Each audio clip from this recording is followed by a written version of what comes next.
Hi, everyone. Hello again. Page 48 of Crisis of Conscience. Ray Franz has been dealing with the rather casual attitude that surprised him among the governing body in the 1970s on issues that would really seriously affect people's lives. Namely, they're getting into the bedrooms of Jehovah's Witness couples, not just talking about sex outside marriage anymore, but sex within marriage. He goes on, another issue that arose, somewhat linked to the above, involved a witness in South America whose husband had confessed to having sexual relations with another woman. The problem was that he said that the relations were of the kind involved in the issue earlier described, in this particular case, anal and not genital copulation. The decision of the governing body was that this did not qualify as adultery, that adultery required strictly genital copulation, capable of producing children. Therefore, the man had not become one flesh with the other woman, and hence the decision was that the wife had no grounds for scriptural divorce and future remarriage. The existing rule of voting required unanimity of decision, and I conformed. I felt genuinely disturbed, however, at thinking about this woman and her being told that she could not scripturally choose to become free from a man guilty of such an act. The decision also meant that a husband who engaged in homosexual acts with other men, or who even had relations with a beast, was not subject to scriptural divorce, since a man could not, with any procreative ability, become one flesh with another man or with an animal. A Watchtower magazine earlier that year had, in fact, specifically ruled this way. The emotional upset that I felt moved me to make a study of the original language terms in Greek used in Matthew, chapter 19, verse 9.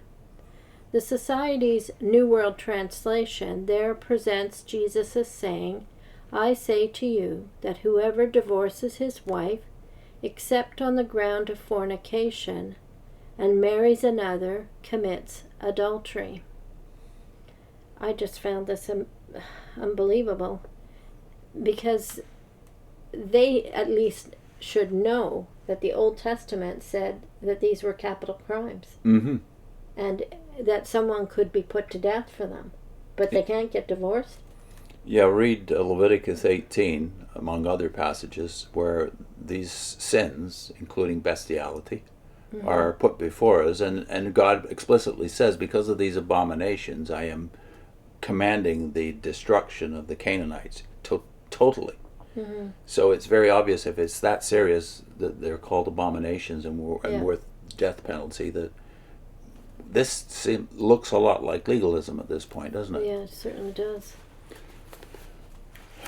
Two different words are used. This is Ray talking about his own research. Notice that Ray does the research. This research is not done by the governing body members before they make the rule. Yeah, there's no at least you're not given the impression that they think, okay, well, maybe we should review this information. They just make a decision. They just vote on it. No, notice how he makes how he does his research, though. In the Watchtower Library, who does he consult? Two different words are used, fornication and adultery, yet the Watchtower publications for many decades had taken the position that they both referred essentially to the same thing, that the fornication meant a man's having adulterous relations with a woman other than his wife, or a wife's having such relations with a man, not her husband. Why then, I asked myself, did Matthew, in recording Jesus' statement, use two different words, porneia and moikeia, if the same thing, adultery, was actually meant in both cases? Searching through the many translations, Bible dictionaries, commentaries, and lexicons in the Bethel Library, the reason became obvious. Practically every book I opened showed that the Greek term porneia, rendered as fornication in the New World Translation, was a very broad term and applied to all types of sexual immorality, and for this reason many Bible translations simply render it as immorality, sexual immorality, unchastity, unfaithfulness. Lexicons clearly show that the term was also applied to homosexual relations. The conclusive point to me, however, was realizing that in the Bible itself, porneia is used at Jude, verse 7, to denote the notorious homosexual conduct of people in Sodom and Gomorrah. So where did he get this information? Well, all these lexicons and Bible commentaries and dictionaries and translations are from the scholars of Christendom. So what Ray found out, as he said a few pages back, is that those scholars that were very often right there in the Bethel Library have light before you have light. Yeah. So he brings this information now to his uncle and to the governing body. They seem to see the importance of scholarly research too, so that they can tell you the difference between the words. Except they don't do it. They wait for someone else. The Watchtower doesn't do it, but No. the Christendom does. Yeah. They spend time looking at what the words actually mean. I prepared 14 pages of material containing the results of the research and made copies for each member of the body. But I felt very uncertain as to how this would be received, and so I went to Franz's office and explained what I had done, expressing my doubt that the material would be favorably accepted. He said, "I don't believe there will be any difficulty." Though very brief, the words were spoken with a tone of confidence. When I inquired if he would like to see what had been found, he declined and again said he thought there would be no problem. My impression was that he was already aware of some of the points my research had revealed, though for how long I had no way of knowing. Since he had been the principal translator of the Society's New World Translation, I felt he must surely have at least been apprised of the true sense of the word porneia, fornication.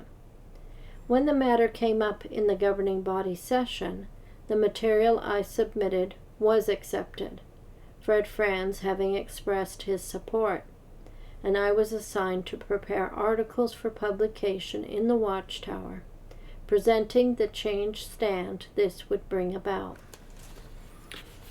In a footnote, Ray alludes to the fact that Franz, alone among the translators who became the New World Translation Committee, had some biblical training in languages. He had 2 years of Greek at the University of Cincinnati, but he was only self-taught in Hebrew, so he's by no means a Greek scholar, let alone a Hebrew scholar. Mm-hmm. And he concludes this section by saying, "I still remember sometime after the articles appeared a letter that came in from a witness who some years before had discovered her husband having sexual relations with an animal. As she said, I couldn't live with a man like that, and she divorced him. Later she remarried. The congregation then disfellowshipped her for so doing, as she was not, as they said, quote, scripturally free, unquote. After the Watchtower articles appeared, she now wrote and asked that, in view of the changed position, something be done to clear her name of the reproach she had suffered as a result of the disfellowshipping action. I could only write her that the articles published were themselves a vindication of her course." So apparently they didn't change her status. Yeah, they didn't make any public announcement to clear her. Though again it had been satisfying to prepare the material acknowledging the organization's erroneous view and rectifying it, the sobering thought remained that this could never undo whatever harm the previous position had caused over decades of time, and only God knows to how many people. Mm-hmm. We're going to put a link into Merrill Unger, a famous conservative Bible scholar, Old Testament scholar, really. Mm-hmm. He wrote a book, Archaeology in the Old Testament, and I've adapted part of that to a video entitled The Gross Depraved Irrational Religion of the Canaanites. Mm-hmm. And I'll also put in a link to the Old Testament and Paganism playlist. Okay. See you soon.